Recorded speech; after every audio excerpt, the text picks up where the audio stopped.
Hey, what's up? In this video, I'm going to show you how to change PCB for the display with Samsung washing machines that have a display issue, not displaying the cycle here or the time remaining. So you can see in these newer models, after a while, the display stops working. So over here, you won't get the time or the wash setting. As you scroll down, you're supposed to see which cycle it is and the time that's there, which can be frustrating because you need to know how long a cycle is going to take. It's just showing the temperature here, the spin speed, and how many rinse cycles. But you should be able also to see the time and the cycle. So to fix it, we'll need to replace the display PCB because it comes with a little display here. There's a little screen here. I'll show you how to access it. You need a Phillips head screwdriver, and you also need to buy a new display. If you have a look inside your washing machine, you will find your model number. So your model number will be inside the door here, and it stops with WW95T654. That's mine. And you also need to quote the serial number when you're ringing up some places, and then just order the display PCB. It'll be all together. They don't sell it separately, they sell them all together. So grab yourself a Phillips head screwdriver. Now the back here, there's two screws, one and then another one there. You need to remove that to remove this top panel. Safety first, make sure you unplug from power, and you'll need to remove the soap drawer.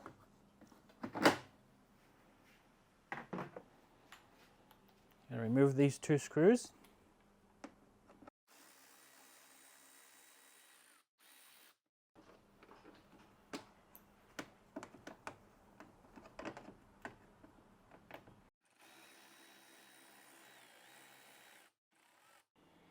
You'll need to remove these three screws, 1, 2, 3, and push the soap drawer back like that, so it's out of the way. There'll be plastic tabs holding this onto the washer, and then you just unplug this plug. Just be careful. You can see at the back here, this is the board that you need to take off. Now there will be clips holding this board on here, which you need to take off. But before you take them off, undo this one, because this is your touch panel. Otherwise you'll break this ribbon, and then that's the end of it. So you undo that, then you sort of work your way. There's another clip there, another clip there, another clip there, another clip there, another clip there. So you're sort of working your way down. If you've got a flat screwdriver, it will help. Just be careful not to try and break some of these. Just be careful. And it comes off just like that.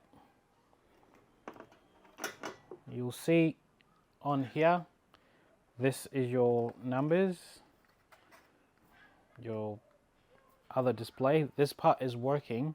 The only part that's not working is this part, which is, yeah, you can take it off, but I haven't been able to find this separately, because then you just replace this, but I haven't been able to find that separately. If someone else finds it, let me know in the comments.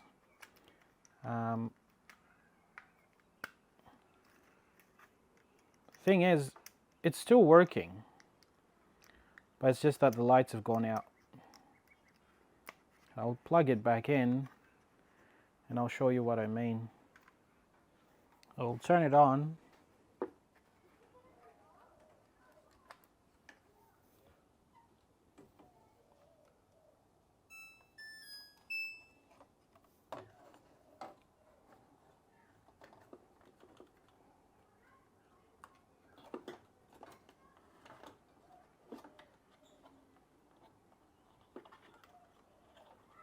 So you can see it's on that side. And then over here, you can see it's on. I just need a bit of time to find a fix for this little screen. It's just that the lights are the ones that have gone off on this display. Until then, you just have to replace the whole thing. Thanks for tuning in. If you have any issues, let me know, and I'll try to help as best as I can. Putting it back is just the reverse of what we did taking it apart. Just be careful when you're putting it back to line up this selector, and then just make sure everything's nice and tight, and then your display is working again. Thanks for tuning in. I'll see you on the next one.